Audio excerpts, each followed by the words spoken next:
Hello future doctors and engineers. चलिए आज decode करते हैं बायोलॉजी के सबसे इंटरेस्टिंग और इम्पॉर्टेंट चैप्टर्स में से एक को। Welcome to the master class. आज हम मास्टर करने वाले हैं बायोटेक्नोलॉजी प्रिंसिपल्स एंड प्रोसेसेस। ये चैप्टर सिर्फ इंटरेस्टिंग ही नहीं बल्कि आपके नीट और जेईई एग्जाम्स के लिए एब्सोल्युटली क्रूशियल है। तो ये रहा हमारा आज का road map. Let's get started.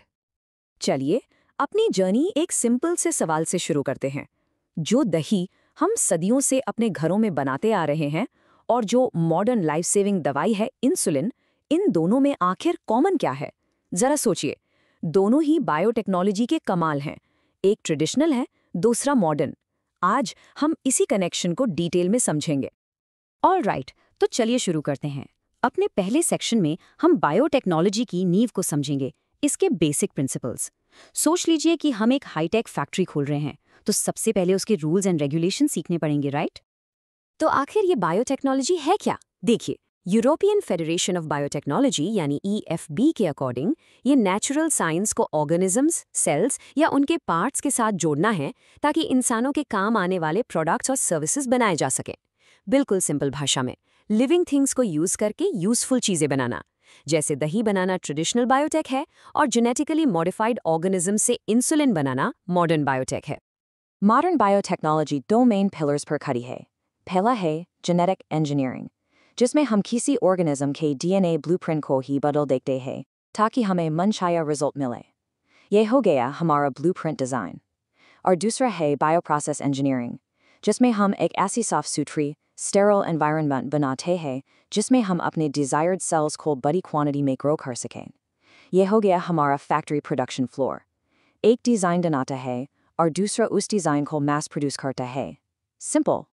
Okay, तो अब हमें अपनी बायोटेक फैक्ट्री के रूल्स पता है, पर इसे चलाने के लिए हमें कुछ स्पेशल टूल्स भी तो चाहिए होंगे, राइट? तो चलिए अपना बायोटेक टूल किट असेंबल करते हैं। देखो, DNA ब्लूप्रिंट को बदलने के लिए सबसे पहले उसे काटना पड़ेगा। और यहाँ आता है एक क्लासिक नीट क्वेश्चन। DNA को काटने वाली मॉलिक्यूलर सिजर्स या आणविक कैंची किसे कहते हैं? कोई गेस? बिल्कुल सही, इसका जवाब है रिस्ट्रिक्शन एंजाइम्स। ये वो मैजिकल टूल्स हैं जो DNA को कहीं से भी नहीं बल्कि बहुत ही स्पेसिफिक जगह से काटते हैं, जिनको हम रिकग्निशन सीक्वेंसेस कहते हैं। पता है, पहला रिस्ट्रिक्शन एंडोन्यूक्लियस HIND2 1963 में आइसोलेट किया गया था और इसी ने rDNA टेक्नोलॉजी की नींव रखी थी। अब ये रिस्ट्रिक्शन एंजाइम्स एक बड़ी फैमिली से आते हैं जिसे न्यूक्लियसेस कहते हैं, और ये दो तरह के होते हैं। एक है एक्सोन्यूक्लियसेस, जो DNA स्ट्रैंड के किनारों से यानी एंड से न्यूक्लियोटाइड्स निकालते हैं। लेकिन हमारा हीरो है एंडोन्यूक्लियस, जो DNA के बीच में यानी विद इन प्रिसाइज कट्स लगाता है। और हाँ, एग्जाम के लिए प्रो टिप, इन दोनों को मिक्स मत करना। बस याद रखो, एक्सो फॉर एग्जिट या एंड्स और एंडो फॉर विद इन। तो सवाल ये है कि ये एंजाइम्स अपनी स्पेसिफिक कटिंग साइट ढूंढते कैसे हैं? ये पहचानते हैं पैलिंड्रोमिक सीक्वेंसेस को। जैसे मलयालम शब्द आगे और पीछे से एक जैसा पढ़ा जाता है, वैसे ही ये DNA सीक्वेंसेस दोनों स्ट्रैंड्स पर 5 प्राइम से 3 प्राइम डायरेक्शन में सेम पढ़े जाते हैं। एंजाइम इस सीक्वेंस को पहचान कर सेंटर से थोड़ा हट कर कट करता है, जिससे स्टिकी एंड्स बनते हैं। अब DNA को काट तो लिया, पर जोड़ेगा कौन? यहाँ आता है हमारा दूसरा मैजिकल टूल, DNA लाइगेज। अगर रिस्ट्रिक्शन एंजाइम मॉलिक्यूलर सिजर्स हैं, तो DNA लाइगेज है मॉलिक्यूलर ग्लू। ये उन स्टिकी एंड्स को जोड़ के एक नया रिकॉम्बिनेंट DNA मॉलिक्यूल बनाता है। और याद रखना, ये एक और क्लासिक एग्जाम ट्रैप है। सिजर्स और ग्लू को कभी कंफ्यूज मत करना। ठीक है, हमने अपना जीन ऑफ इंटरेस्ट काट लिया, लेकिन उसको होस्ट सेल के अंदर कैसे पहुंचाएंगे? इसके लिए हमें चाहिए एक डिलीवरी ट्रक, जिसे हम कहते हैं क्लोनिंग वेक्टर, जैसे कि प्लाज्मिड। एक अच्छे वेक्टर में 3 जरूरी फीचर्स होने चाहिए, जिसे आप इस ट्रिक से याद रख सकते हैं। SOR, S for selectable marker, ताकि सक्सेसफुल ट्रांसफर्स को पहचान सकें। O for origin of replication या ORI, जहां से कॉपिंग शुरू होगी। और R फॉर रिस्ट्रिक्शन साइट्स, जहां हम अपना जीन इंसर्ट करेंगे। याद रखिएगा, SOR। तो अब हमारे पास टूल्स हैं, सिजर्स, ग्लू और डिलीवरी ट्रक। अब टाइम है इनको काम पर लगाने का। चलिए देखते हैं कि ये gene cloning assembly line step by step कैसे काम करती है। रिकॉम्बिनेंट DNA टेक्नोलॉजी में 5 मेन स्टेप्स होते हैं, और आपको एग्जाम्स के लिए इनका करेक्ट ऑर्डर याद रखना ही होगा।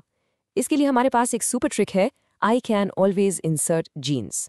I for isolation, C for cutting, A for amplification, दूसरा I for insertion और G for getting the product.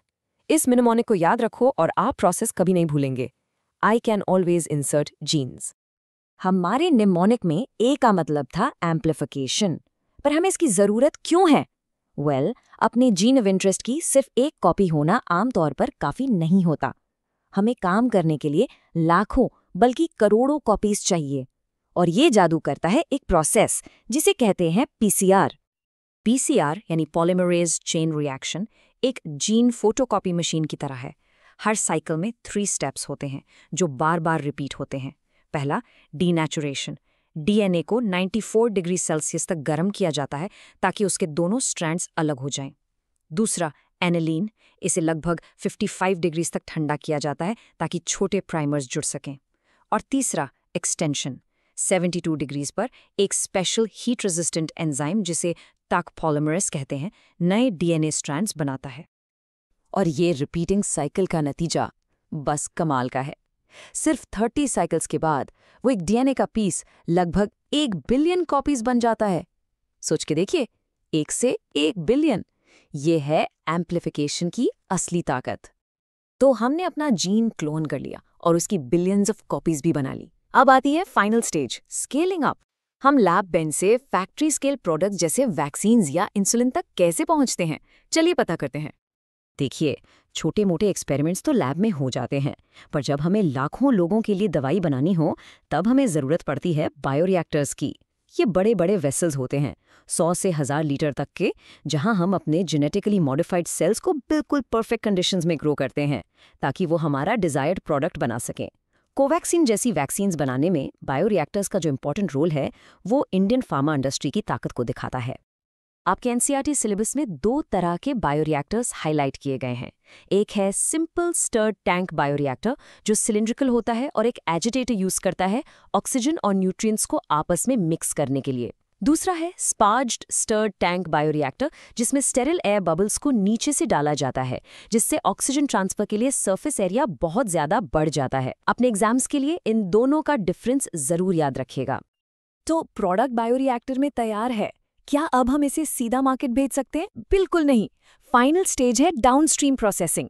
इसमें प्रोडक्ट को अलग करना, साफ करना यानी प्योरीफाई करना, प्रिजर्वेटिव्स डालना और सबसे ज़रूरी स्ट्रिक्ट क्वालिटी कंट्रोल चेक्स करना शामिल है.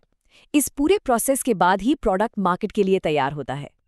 चलिए, अब टाइम है एक क्विक फायर रिविजन राउंड का ताकि इस चैप्टर से आपका एक भी सवाल ना छूटे. Let's get ready. चलिए जल्दी से उन कॉमन एग्जाम ट्रैप्स को रिवाइज करते हैं जो हमने डिस्कस किए. पहला, काटने वाले यानी रिस्ट्रिक्शन एंजाइम और जोड़ने वाले यानी डीएनए लाइगेज को कभी कंफ्यूज मत करना.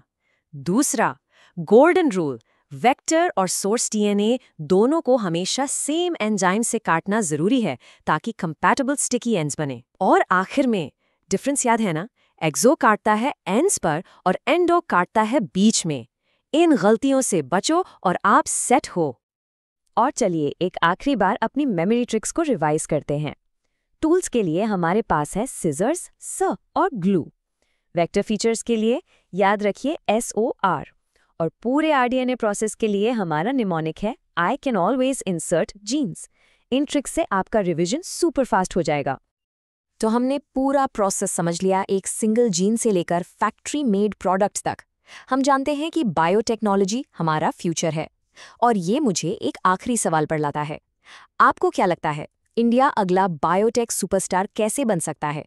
सोचने वाली बात है, क्योंकि ये फ्यूचर आपके हाथों में है. और इसी थॉट के साथ हमारा ये डिटेल्ड एक्सप्लेनर यहाँ खत्म होता है. आई होप अब सब कुछ क्रिस्टल क्लियर हो गया होगा.